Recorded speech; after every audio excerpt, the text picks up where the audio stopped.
আরে রাহুল, তোকে তো আজকে আমি ছাড়বই না।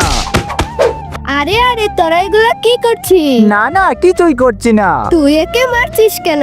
আরে না না, আমি ওকে কিছুই করিনি। আর আমি ওকে মারলেই তুমি আমাকে কি করবে? এই তুই কোথায় গেলি? তোকে যদি একবার হাতে পাই। আরে এখন আমি কোথা দিয়ে পালাবো? এই তো এই জায়গা দিয়ে পালিয়ে যাই। আরে বাবা, গেলাম রে বাবা, গেলাম। আর আমার মাথাটা তো একদম ফেটে গেল। আরে এটা আবার উপর থেকে কে আসলো? ও মা, উপর দিয়ে তো বিমান যাচ্ছে। এই বাচ্চা, তুই কি বিমান থেকে পড়লে নাকি? আরে দেখো তো, এই হলো আমি স্পাইডারম্যান। এই ড্রেস তুই কোথায় পেয়েছিস? আমি এই ড্রেস আবার কোথায় পাবো? আমি হলাম সত্যিকারের স্পাইডারম্যান। এই রাজু, তোকে তো আমি ধরে ফেলেছি। এখন তো তোকে আমি ছাড়বই না।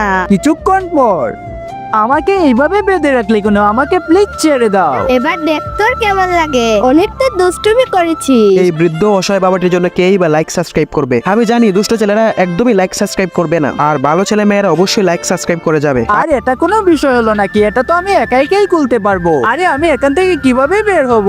এই তো জামা কাপড় খুলে একদম পালিয়ে যাব। এখন তো আমি একদম কলাপাতা ম্যান হয়ে গেলাম।